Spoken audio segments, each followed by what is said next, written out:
আজকে না অনেক সকালে ঘুম থেকে উঠেছি, কারণ ইচ্ছে আছে সমস্ত কাজকর্মগুলো করে একটু ঘরগুলো ভালো করে পরিষ্কার করব। অনেক দিন হয়ে গেল ঘরগুলো ভালো করে পরিষ্কার করা হচ্ছে না। তো বাড়ির বউদের যা যা কাজকর্ম থাকে সবকিছু কমপ্লিট করে এখন ঘরে চলে এসেছি। আর এদিকে কিন্তু আমার মেয়ে আর বর এখনো ঘুমিয়ে আছে, তাই সেই ফাঁকে কালকে যে ধোয়া জামা কাপড়গুলো ছিল সেগুলো সব ভাঁজ করে রাখলাম। তারপরে সমস্ত রান্নাবান্না কমপ্লিট করে গ্যাসটাকেও মুছে নিলাম, আর এখন চলে আসলাম সোজা ঘরে। আর এখন সবকিছু ভালো করে পরিষ্কার করে নিব। আসলে কি বলতো, বাচ্চা নিয়ে না এই সমস্ত কাজ কিন্তু রোজ রোজ করা যায় না।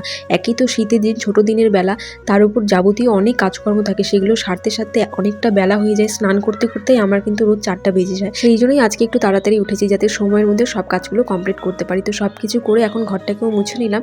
আর সন্ধ্যাবেলা একটু বাড়িতে গেছিলাম, একটু দরকার ছিল সেই জন্য। আর আসার সময় মাখা কাকুর থেকে একটু মাখাও নিয়ে আসলাম, আর সাথে কিছু সবজি বাজারও নিয়ে এসেছি, কারণ সবজি একদমই বাড়ন্ত ছিল। আর রাতের বেলা একটু ভাত খেতে ইচ্ছে করছিল না, তাই রুটি বানিয়ে নিলাম, আর তরকারিটা কিন্তু ওই বানিয়েছিল। তো আজকে সারাদিনটা কিন্তু এইভাবেই কাটালাম। কেমন লাগলো ভিডিওটা অবশ্যই জানিও।